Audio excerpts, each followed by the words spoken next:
ترخا أبزاقرا قداماي ويانا ولدتات كفلطو زغبا حقኛ تاريخ دراسي يمانه ገብረ መስቀል تراخي ኃይለ ማርያም ገብረ ሕይወት ترخا أبزاقرا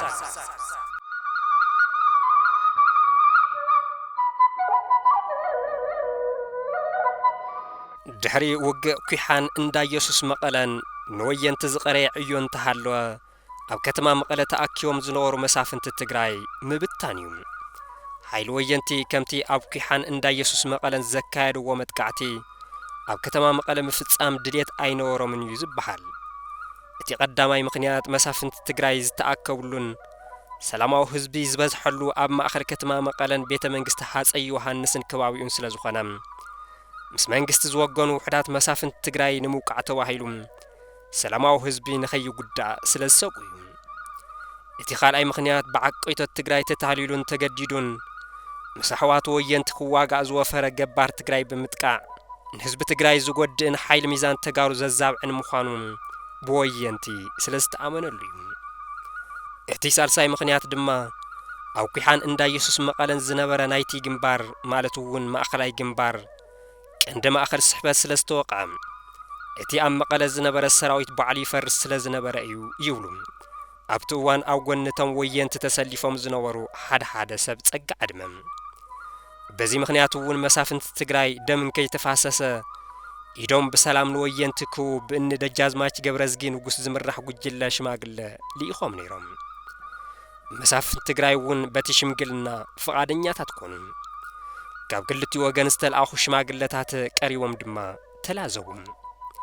ብወገን ወየንቲ ዝቐረበ ሓሳብ እቲ ደሞዝ ዘይብሉ ምስ ዓቆይቶት ትግራይ ዝወፈረ ገባር ዓዲእቶም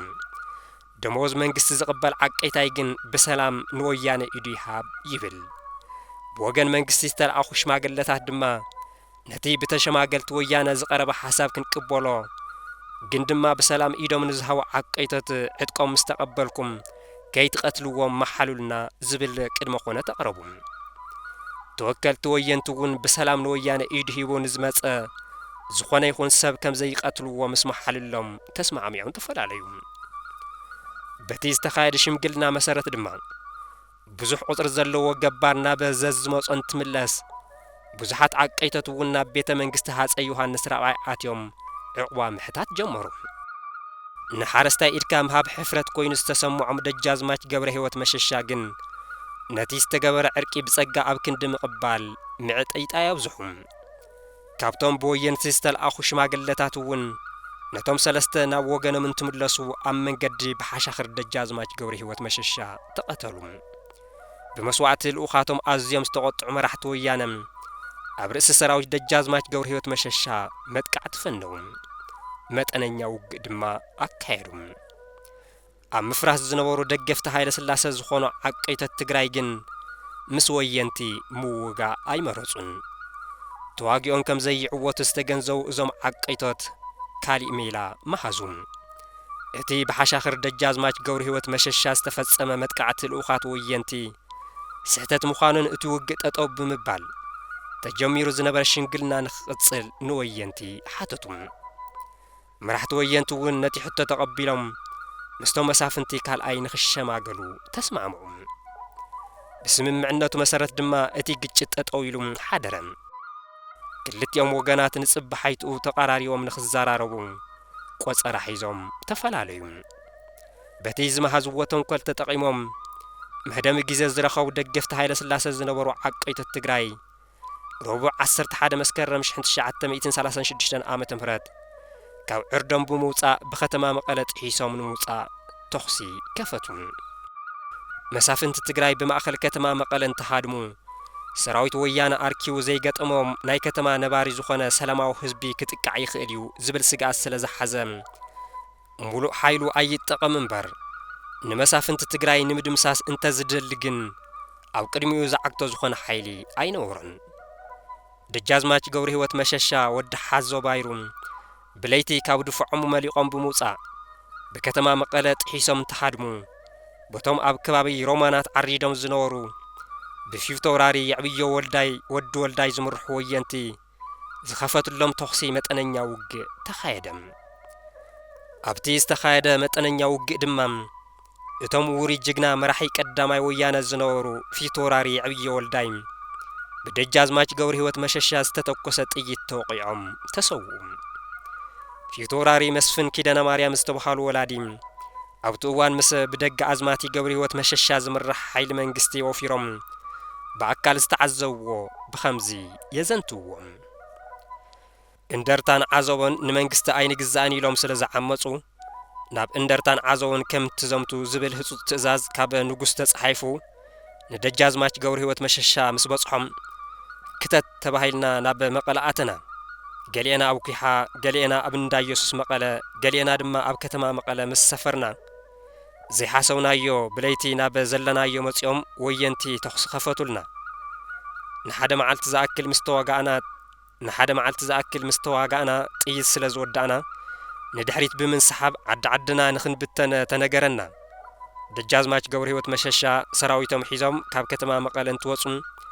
ኣብ ሮማና ዝተባሃለ ቦታ ምስ ውሕዳት ወየንቲ ኣድብዩ ዝነበረ የዕብዮ ወልዳይ ነቲ ብቕድሚት ዝነበረ ሰራዊትና ሓሊፉ ንደጃዝማች ገብረ ሕይወት መሸሻ ኢድካ ሃብ ኣነ ፊታውራሪ የዕብዮ ወልዳየ በሎም። ደጃዝማች ገብረ ሕይወት ድማ ንዓማርኸኒ ንጅግና ጅግና እዩ ዝማርኾ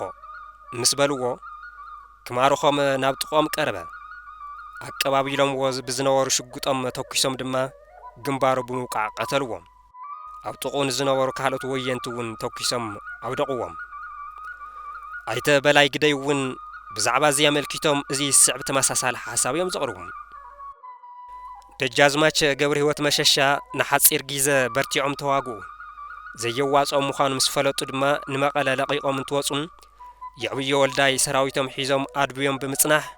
ንደጃዝማች ገብረ ሕይወት መሸሻ ብሕይወት እናሃለዉ ንምምራኽ ጠጠው በል ኢድካ ሃብ ኣነ የዕብዮ ወልዳየ ኢሎም ኣዘዝዎም። ደጃዝማች ገብረ ሕይወት እውን የዕብዮ ወልዳይ ምዃኖም ምስ ፈለጡን ንዓና ኣብዚ ንጅግና ጅግና እዩ ዝማርኾ በልዎም። የዕብዮ ወልዳይ እውን እማን መሲልዎም ጠመንጃ ከቐብሉ ናብ ጥቓ ደጃዝማች ገብረ ሕይወት ቀረቡ። ደጃዝማች ገብረ ሕይወት ድማ ተቐባቢሉ ብዝጸንሐ ሽጉጦም ናብ የዕብዮ ወልዳይ ኣነጻጺሮም ብምትኳስ ግንባሮም ወቕዕዎም። እቶም ጅግና መራሒ ቀዳማይ ወያነ ፊታውራሪ የዕብዮ ወልዳይ ተሰዊኦም ዝተሰምዐ ኣብ ሙሉእ እንደርታ ክልተ ውላዕሎን ራያ ዓዘቦን ዓብዪ ሓዘን ኮይኑ እዩ። ናማን ድዩ ወዲ ወልዳይ ሞይቴ ስረ የለን ደጊም ተኸቲቴ እናተባሃለ ሙሉእ ህዝቢ እቶም ዝተጠቐሱ ከባቢታት ፊታውራሪ የዕብዮ ወልዳይ ዝነበሮም ጅግንነትን ብመስዋዕቶም ድማ ዝተሰምዖ ሓዘን ብዜማ ይገልጾ ነይሩ። ደጃዝማች ገብረ ሕይወት መሸሻ ወዲ ሓዘባይሩ እውን ኣብ እንደርታን ራያ ዓዘቦን ሽፍታ ተላዒሉ ብዝብል ብገዛእቲ ደርብታት ሸዋ ተታሊሎም ወይ ድማ ዕድመ ስልጣኖም ንምንዋሕ ኢሎም ኣሕዋቶም ክወግኡ ብምፋሮም ይሰሓቱ ዳ እምበር ጸረ ባዕዳዊ ወራሪ ፋሽስት ጣልያን ኣብ ዝተኻየደ ናይ 5 ዓመታት ሰውራዊ ውግእ ጀጋኑ ተጋሩ ኣተሓባቢሮም እናመርሑም ምእንቲ ነጻነትን ክብርን ሃገሮም ዝተቃለሱን ስሙይ ጀግና እዮም። ካብዚ ብምብጋስ ድማ ንየዕብዮ ወልዳይ ምስ ቀተሉ ከምዚ እናተባሃለ ዝድረፈሎም ዝነበረ ወዲ ሓዞ ፈኪሩ እንትለዓልየ ወዲ ወልዳይ መን ኢሉኳ ሰዓብየ ይኹን እምበር ተግባር ደጃዝማች ገብረ ሕይወት መሸሻ ወዲ ሓዘባይሩ ንደገፍቲ ወያነ ኣይሐጐሰን። ፍትሒ ሓቲቱ ንዝዓመፀ ህዝቦም ምሕጋዝ እምበር ምውጋእ ኣይምተገብኦምን። ካብ ሓደ ከም ደጃዝማች ገብረ ሕይወት መሸሻ ወዲ ሓዘባይሩ ዝበለ ስሙይ ሓርበኛ መሳርሒ ገዛእቲ ደርብታት ሸዋ ክኸውን ኣይምተገብኦን በልዎም። ገባራት ወየንቲ ብምውግኦም መሳርሒ ገዛእቲ ደርብታት ሸዋ ካብ ምዃን ሓሊፎም ካሊእ ዝለዓለ ስልጣን ወይ ድማ ዙፋን ከም ዘይረኽቡ ዝገልጽ እዚ ስዕብ ደርፊ ድማ ተደረፈሎም። ደጃዝማች ገብረ ሕይወት ወዲ ሓዘባይሩ ክምርሽ እምበር ክነግስ ዶ ነይሩ። ሓይሊ መሳፍንቲ ትግራይ ካብ መቐለን ከባቢኣን ብኸምዚ ምስ ተጸራረገ እታ ካብ ግዜ ሃፀይ ምኒልክ ጀሚራ ብሰራዊት ገዛእቲ ደርብታት ሸዋ ጽባሕ እናተወረረትን ገዛእቲ ደርብታት ሸዋቶት ብዝኣልምዎ ተንኰል መሳፍንቲ ትግራይ ባዕሎም እናተዋግኡን እናተማናቐዩን ሰላም ሲኢና ትሕመስ ዝነበረት ከተማ መቐለም ብ10 መስከረም 1936 ዓመተ ምህረት ሙሉእ ብሙሉእ ካብ መግዛእቲ ገዛእቲ ደርብታት ሸዋ ነጻ ወጸት። ብግፍዒ ኣብ ውህንብየት ከተማ መቐለ ተዳጒኖም ዝነበሩ ውጽዓት ተጋሩም ብሰራዊት እኒ ፊት ወራሪ የዕብዮ ወልዳይ ነጻ ወጹ። ህዝቢ ከተማ መቐለ ንዘመናት ነጻነት ዝሓረሞም ንፋስ ምስትንፋስ ጀመረ። መራሕቲ ወያነ ናብ ከተማ መቐለ ኣትዮም ብጥሩምባን ራንጎን እናተዓጀቡ ቀይሕ ጨርቂ ብምንብልባል ስምዑ ስምዑ ስምዑ ኣዋጅ ሃይለ ማርያም ኣዋጅ ገረብ እዩ ገዛኢና ኢየሱስ ክርስቶስ ሓላዊና ሃይለ ማርያም ዳኝነትና ናይ 12 ገረብ ባንዴራና ባንዴራ ኢትዮጵያ ሃይማኖትና ናይ ሃፀይ ዮሐንስ ራብዓይ ህዝቢ ትግራይ ዕላማ ወያነ ተኸተል ናይ ገረብ መንግስቲ ተቐበል እናበሉ ኣዋጅ ነጻነት ኣወጁ። ነዚ ሰምዐ ሙሉእ ነባሪ ህዝቢ ከተማ መቐለን ከባቢኣን እውን ኣብ ከተማ መቐለ ተኣኪቡ ደስቱን ፌስቱን ገለጸ። ሃይለ ማርያም ንኡሴ ሎሚ ሽፍታ ለዓመታ ንጉሴ እናበለ ንመራሒ ቀዳማይ ወያነ ብላታ ሃይለ ማርያም ረዳ ዘለዎ ክብርን ትምኒትን ብደርፊ ኣዝየመሎም። መፍትሒ ብሄራዊ ጭቆና ቃልሲ ምዃኑ ንምግላጽ ድማ ኣታታ እዩ ጸጊሙን ትብል ኣይትውይን እንዶ ምስ ብላታ ኩሒል እናተባሃለ ይድረፍ ነይሩ። ብላታ ኩሒል ዝተባሃለ ንብላታ ሃይለ ማርያም ረዳ ንምግላጽ እዩ። ንሰራዊት ገዛእቲ ደርብታት ሸዋ ብምድሃል ወየንቲ ንምትብባዕ ድማ ብኸምዚ ዝስዕብ ግጥሚ ተደረፈሎም። ሓሽከር ሃይለ ስላሰ ፈራሕ መንቀጥቀጥ ዓድና ሜዳ እዩ የለን መሸጎጥ ንብዙሓት ዓሰርተታት ዓመታት ብገዛእቲ ደርብታት ሸዋ እናተረገጸት እትግዛእ ዝነበረት ከተማ መቐለ ዋሕዋሕታ ነጻነት ረኸበት። ህዝቢ ከተማ መቐለ እውን ብዝረኸባ ንኡሽተይ ነጻነት ተጠቒሙ ባዕሉን ባዕሉን ከመሓደር ምስ መራሕቲ ቀዳማይ ወያነ ምዝታይ ጀመረ። መራሕቲ ቀዳማይ ወያነ እውን ብዛዕባ ዕላምኦምን ቀጻላይ ምሕላው ጸጥታ ከተማ መቐለን ከመይ ክኸውን ኣለዎ ዝብሉ ዛዕባታት ምስ ዓበይቲ ዓዲ ከተማ መቐለ ዘተይሎም ብእኒ ባለምባራስ ኣስገዶም ጉምብል ሹምባሕሪ ማለፍያን ካልኦትን መራሕቲ ወያነ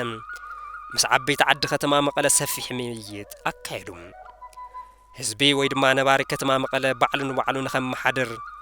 ዲሞክራሲያዊ መሰረት ተጠቒሙ ይኾንን እዮም ዝበሎም መራሕቱ ክመርጽ ድማ ተስማዕምዑ። ድሕርቲ ዝተኻየደ ዘተን መረፃን ድማ እኒ ነጋድራስ ገብሩ ገብረ መስቀል ቀኛዝማች ካሕሳይ ገብረ መድህንን ቀኛዝማች ገብረ ማርያምን ብነበርቲ ከተማ መቐለ ተመሪጾም ንከተማ መቐለ ንኸመሓድሩ ሓላፍነት ህዝቢ ተረከቡ። ኣብ ትግራይ ዝነበረ ሰራዊት መንግስቲ ኣብቶም ዝተኻየደ ዓውደ ውግኣት ዝድምሰስ ተደምሲሱ ዝማረኽ ተማሪኹም ገለ ድማ ሃዲሙ ብምምላጥ ናብቲ ኣብ ኣላጀን ማይጨውን ዝነበረ ሰራዊት ተሓወሰም። መሳፍንት ትግራይ ንግዚያዊ ጥቕሞም ክብሉ ወይ ዕላማ ወያነ ከይተረድኡ ኣገዲዶምን ኣታሊሎምን ኣንጻር ህዝባዊ ወያነ ኣሰሊፎምዎም ዝነበሩ ብዙሕ ቁጥሪ ዝነበሮም ገባራት ትግራይ መብዛሕትኦም ተበታቲኖም ንናብ ማሕረሶም ተኣቱ። ገለ ድማ ምስ ሙሉእ ዕጥቆም ናብ ሰራዊት ቀዳማይ ወያነ ተጸንቢሮም። ኣብ ትግራይ እንትርፍቲ ኣብ ኣላጀን ማይጨውን ነቁይጡ ዝነበረ ሓይሊ መንግስቲ ሃይለ ስላሰን እንግሊዝን እዚ ዝበሃል ትርጉም ዘለዎ ዝተወደበ ሰራዊት ኣይነበረን። ድሕሪ መጥቃዕቲ ኩሓን እንዳ ኢየሱስ መቐለን ህዝቢ ትግራይ ዳርጋ ሙሉእ ብሙሉእ ካብ ቁፅር ስርዓት ሃይለ ስላሰ ነፃ ኮይኑ ነይሩ ክበሃል ይከኣል እዩ። ከባቢታት እንደርታ፣ ራያ ዓዘቦ፣ ክልተ ውላዕሎ፣ ሓረማት፣ ገርዓልታን ተንቤንን ብድምሩ 4 ኣውራጃታት ትግራይ ካብ ጨቋኒ መንግስቲ ሃይለ ስላሰ ሙሉእ ብሙሉእ ነፃ ዝወፃ እንትኾና እተን ዝተረፋ ኣውራጃታት ትግራይ እውን ኣብ ትሕቲ ምምሕዳር መንግስቲ ነይረን ክበሃላ ኣይከኣልን። ምክንያቱ ድማ ሰራዊት ቀዳማይ ወያነ ምስ ሰራዊት መንግስትን ከምኒ ደጃዝማች ገብረ ህይወት መሸሻ ዝበሉ መሳፍንቲ ትግራይ ተዋጊኦም ምስ ሰዓሩን ዋና ከተማ ትግራይ መቐለ ኣብ ኢድ ወየንተ ኣትያም ካብ ዝስማዕን ህዝቢ ትግራይ ካብ ቁፅር መንግስቲ ወፃኢ ኮይኑ ነይሩ። እቶም ኣብ ቤተ መንግስቲ ሃፀይ ዮሐንስ ራብዓይ ምስ ዝተወሰኑ ዓጀብቶም ኣዝቂጦም ዝነበሩ ልኡል ራእሲ መንገሻ ስዩም እውን ከተማ መቐለ ኣብ ትሕቲ ቁፅር ወየንቲ ምስ ኣተወት ብ18 መስከረም 1936 ዓመተ ምህረት ካብ ከተማ መቐለ ወፂኦም ናብ ከባቢ ተንቤን ከዱ። ዓወትን መሪሕነትን ቀዳማይ ወያነ ኣብዚ ብርክዚ ምስ በጽሐም ሰራዊት ቀዳማይ ወያነ ንጸጥታ ከተማ መቐለ ዝቆጻጸር ዝተወሰነ ሓይሊ ገዲፉም ዝበዝሕ ሓይሊ ናብቲ ኣብ እምባ ኣላጀን ማይጨውን ዝነበረ ሰራዊት ሃይለ ስላሰ ንምጥቃዕ እንትኸይድ ገለ ክፋል ናይቲ ሰራዊት ድማ ናብቲ ንሃይለ ስላሰ ክሕግዝ ካብ ኤርትራ ብግንባር ዕዳጋ ሓሙስ ኣቢሉ ናብ ውቕሮ ንኸይመጽእ ዝስጋእ ዝነበረ ሓይሊ እንግሊዝ ንኽከላኸል ተመዲቡ ዝነበረ ውሑድ ሰራዊት ንኽሕግዝ ናብ ሰሜን ግንባር ተንቀሳቐሰ። ብነበርቲ ከተማ መቐለ ዝተመረጹ ንምምሕዳር እታ ከተማ ምስ ተረከቡ ካብ ሰራዊቶም ኣዘዝቲ ሰራዊት ንዝነበሩ ኣይተ በርሀ ገብረ እግዚኣብሔርን ኣይተ ኣባዲ ለማን ምስ ሙሉእ ሰራዊቶም ንሓለዋታ ከተማን ከባቢኣን መዲቦም ፍርቂ ሓይሎም ንዕዳጋ ሓሙስ ፍርቂ ድማ ንኣላጀ ናብ ክልቲአን ግንባራት ንሓገዝ ተንቀሳቐሱ።